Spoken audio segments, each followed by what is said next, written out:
નમસ્કાર મિત્રો, આના પહેલાં બે પાર્ટમાં આપણે પ્રકાશ વિશે માહિતી મેળવી, પરાવર્તન જોયું, પરાવર્તનના નિયમો વિશે માહિતી મેળવી.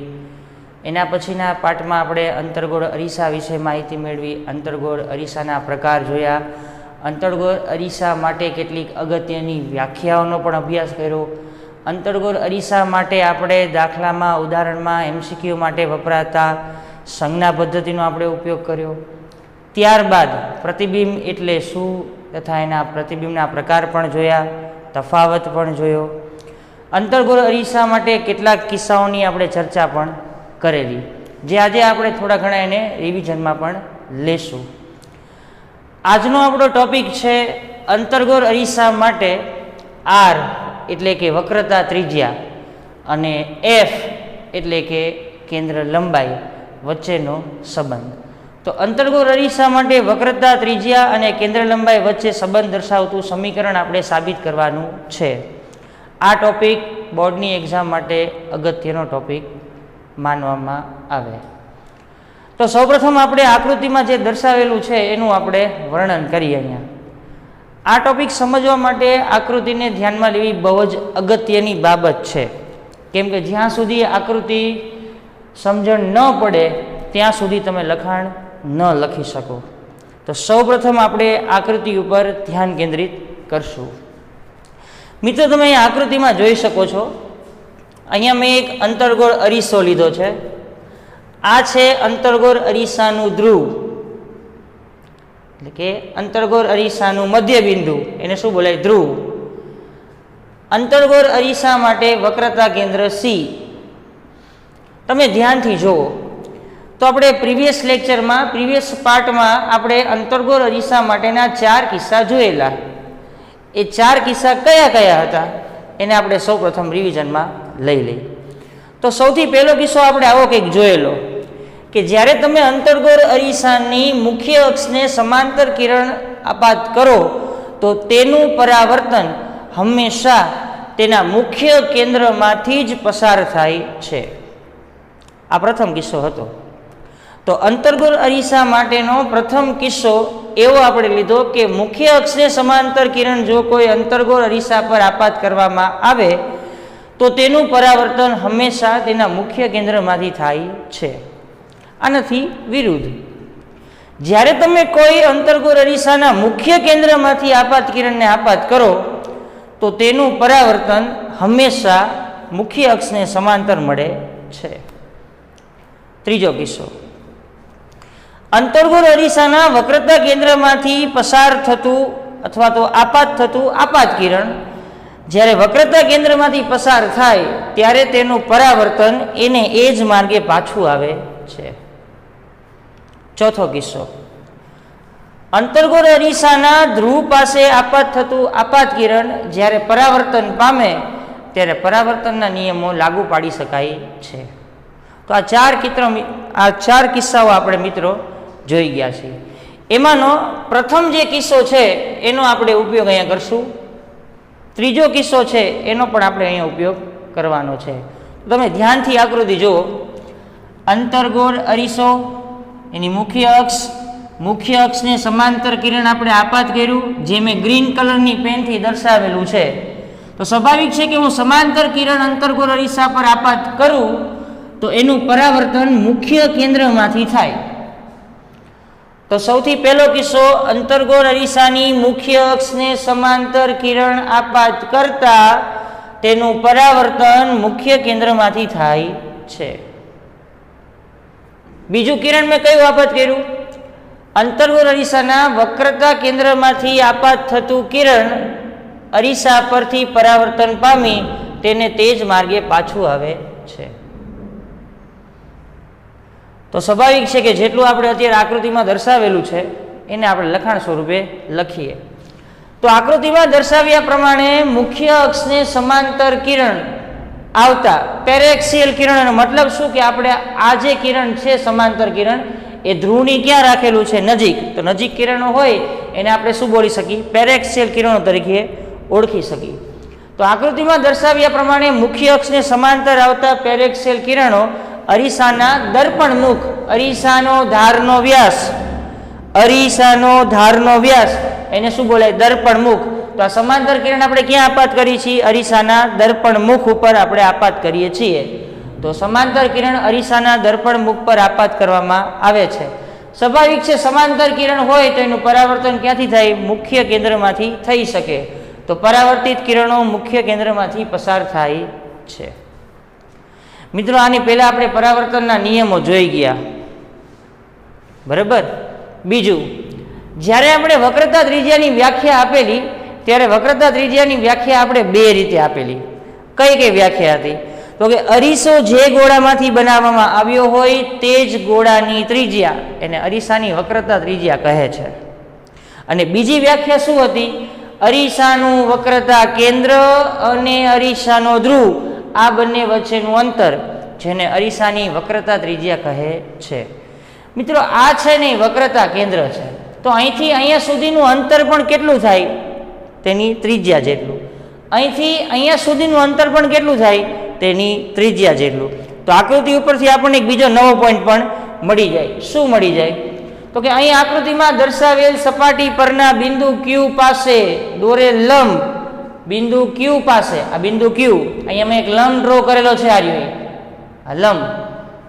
તો CQ અથવા CP અથવા CP ડેશ, જોજો, ધ્યાન રાખજો.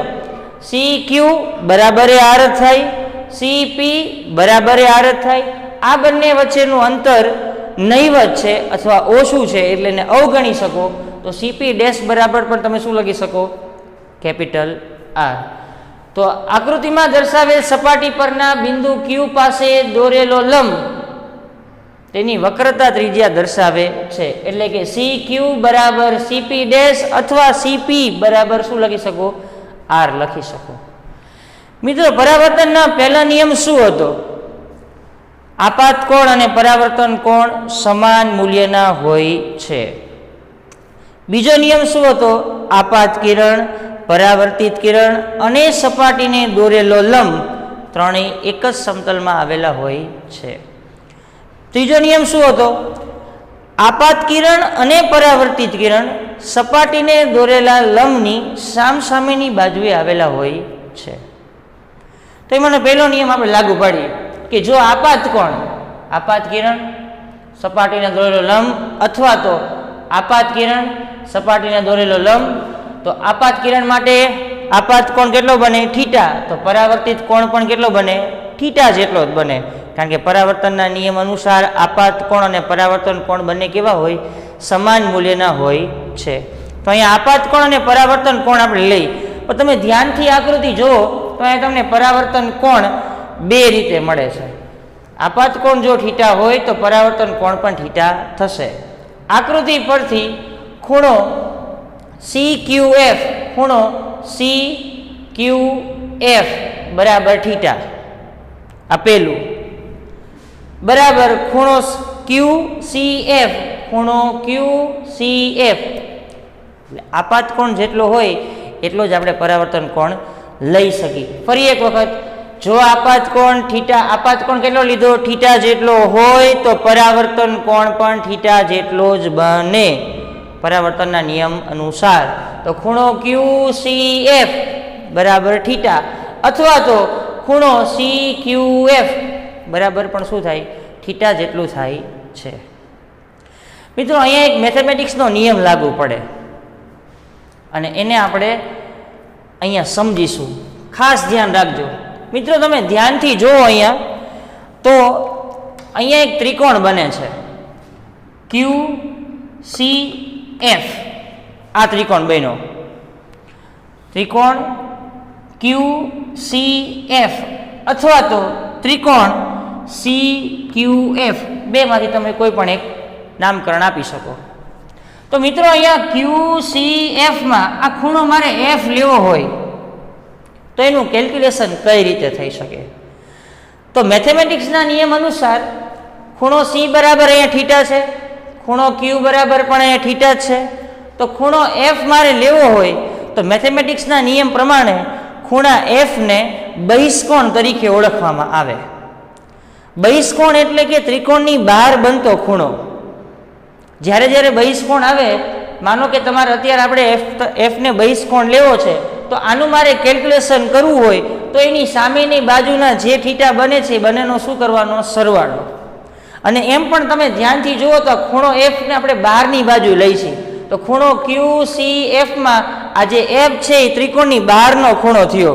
તો ત્રિકોણની બહારનો ખૂણો મારે લેવો હોય તો એને મેથેમેટિક્સમાં બહિષ્કોણ તરીકે ઓળખવામાં આવે. અને બહિષ્કોણ એટલે કે સામેની બાજુના બંને થીટાનો શું કરવાનો? સરવાળો. તો અહીંયા આપણે બહિષ્કોણ તરીકે એફ લઈશી, એફ ખૂણાને. તો આ થીટાનું મારે કેલ્ક્યુલેશન કરવું હોય તો આ બંને થીટાનો મારે શું કરવો પડે? સરવાળો. તો ધ્યાનથી તમે જુઓ, આકૃતિ પરથી ત્રિકોણ QCFમાં આ જે ખૂણો એફ છે એ બહિષ્કોણ છે, અને બહિષ્કોણનું કેલ્ક્યુલેશન કરવું હોય તો આ બંને થીટાનો મારે શું કરવો પડે? સરવાળો. તો થીટા પ્લસ થીટા એટલે શું લઈ શકી? 2 થીટા તરીકે ઓળખવામાં આવે છે. ફરી એક વખત અહીંયા સુધીનું આપણે રિવિઝન કરી લઈએ. ધ્યાનથી સમજો.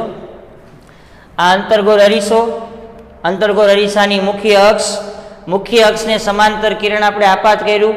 સમાંતર કિરણ આપાત કરો તો એનું પરાવર્તન મુખ્ય કેન્દ્રમાંથી થાય. બીજું, વક્રતા કેન્દ્રમાંથી આપાત કર્યું. વક્રતા કેન્દ્રમાંથી આપાત કિરણને તમે આપાત કરો તો એનું પરાવર્તન તેને તે જ માર્ગે પાછું આવે. અહીંયા બિંદુ Q પાસે આપણે એક લંબ ડ્રો કરેલો છે. નિયમ અનુસાર C થી Q બરાબર R થાય, C થી P બરાબર વક્રતા ત્રિજ્યા R જ થાય. જેટલો તમે આપાત કોણ રાખો એટલો તમને શું મળે? પરાવર્તન કોણ, પરાવર્તનના નિયમ અનુસાર. બીજું, આકૃતિ પરથી તમે જોઈ શકો છો કે ત્રિકોણ QCFમાં F છે એ ત્રિકોણનો બહારનો ખૂણો દર્શાવે, અને જ્યારે ત્રિકોણની બહારના ખૂણાની વાત આવે ત્યારે તેને બહિષ્કોણ તરીકે ઓળખવામાં આવે. અને બહિષ્કોણ એટલે કે સામેના બે ખૂણાનો બેઝિક સરવાળો. તો મારે એફનું કેલ્ક્યુલેશન કરવું છે તો એફ થીટા મારે કેલ્ક્યુલેશનમાં લેવો છે, તો સામે કેટલા થીટા છે? 2. થીટા પ્લસ થીટા એટલે શું આવે? 2 થીટા. મિત્રો અહીંયા યાદ રાખો કે અરીસા માટે અથવા લેન્સ માટે જે પણ કાંઈ થીટા બને છે એની નાના જ હોય છે, અને અરીસાનું દર્પણ મુખ પણ કેવું હોય? નાનું જ હોય છે. જ્યારે તમે અરીસા પર સમાંતર કિરણ આપાત કરો જે પેરેક્સેલ કિરણો સ્વરૂપે જ હોય છે, ધ્રુવની નજીક હોય છે. તો અહીંયા જે આપાત કિરણને આપાત કર્યા, તો આપાત કિરણ પેરેક્સિયલ કિરણો હોવાથી તથા અરીસાનું દર્પણ મુખ નાનું હોવાથી ધ્યાનથી જોજો, CP ડેશ. શું કામ? કારણ કે આ લંબ અને આ ધ્રુવ આ બંને વચ્ચેનું અંતર ખૂબ જ નાનું છે, ખૂબ જ સૂક્ષ્મ છે, એટલે બંને વચ્ચેના અંતરને તમે અવગણી શકો છો. તો CP બરાબર શું થાય? CP લઉં અથવા તો CP ડેશ લઉં બરાબર શું થાય? વક્રતા ત્રિજ્યા R. યાદ કરો આપણી કેન્દ્ર લંબાઈની વ્યાખ્યા. અરીસાનું મુખ્ય કેન્દ્ર અને ધ્રુવ બંને વચ્ચેનું અંતર એને શું બોલાય? અરીસાની કેન્દ્ર લંબાઈ. તો FP લઉં કે FP ડેશ લઉં બંને બરાબર શું લખી શકું? કેન્દ્ર લંબાઈ F. તો FP ડેશ બરાબર FP બરાબર કેન્દ્ર લંબાઈ F. તો અહીં મેં લખેલું છે CP બરાબર CP ડેશ બરાબર R તથા FP બરાબર FP ડેશ બરાબર સ્મોલ f. થઈ ગયું. નેક્સ્ટ, હવે આપણે અરીસામાં 2 ત્રિકોણ લેશું. બંને ત્રિકોણો તમને આકૃતિમાં મેં સરસ રીતે દર્શાવેલા છે. તો પહેલો ત્રિકોણ છે ને આપણે થીટાના સ્વરૂપમાં લેશું, એટલે કે મોટો ત્રિકોણ લેશું. તો મોટો ત્રિકોણ કયો છે? જોજો અહીંયા, QCP ડેશ. પહેલો ત્રિકોણ કયો લેશું? QCP dash. QCP ડેશમાં tan થીટાનો ઉપયોગ કરવાનો મિત્રો. આખા ચેપ્ટરમાં આપણે tan થીટાનો જ ઉપયોગ કરીશું. તો ત્રિકોણ QCP ડેશમાં tan થીટા બરાબર શું થાય? સામેની બાજુ છેદમાં પાસેની બાજુ. તો ત્રિકોણ QCP ડેશમાં થીટા અહીંયા બને છે જો, તો અહીંથી હું tan થીટા લઉં તો શું થાય?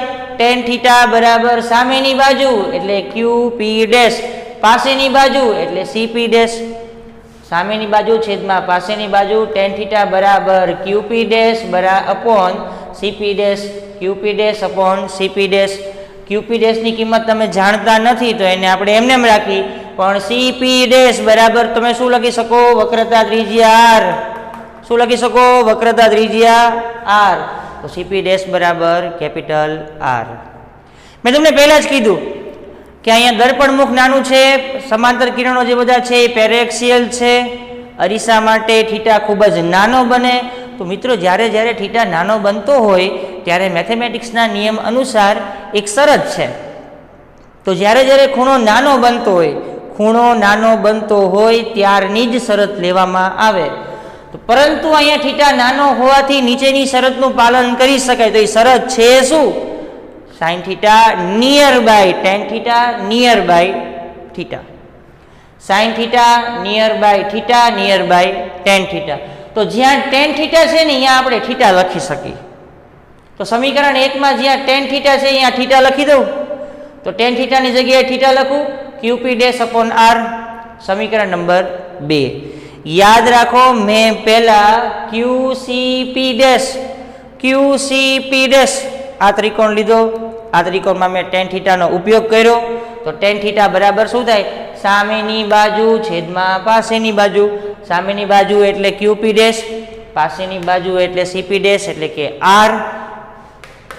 થઈ ગયું? થીટા ખૂબ જ નાનો છે માટે મેથેમેટિક્સની શરતનું પાલન થાય. એ શરત કઈ છે?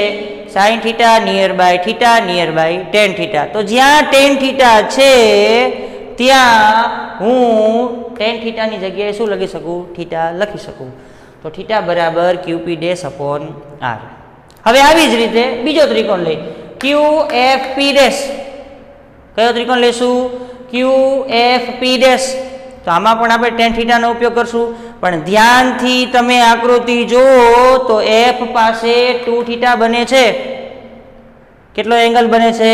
2 થીટા જેટલો. તો આ ત્રિકોણનો ઉપયોગ આપણે કરી વળી પાછું ટેન થીટા બરાબર સામેની બાજુ છેદમાં પાસેની બાજુ.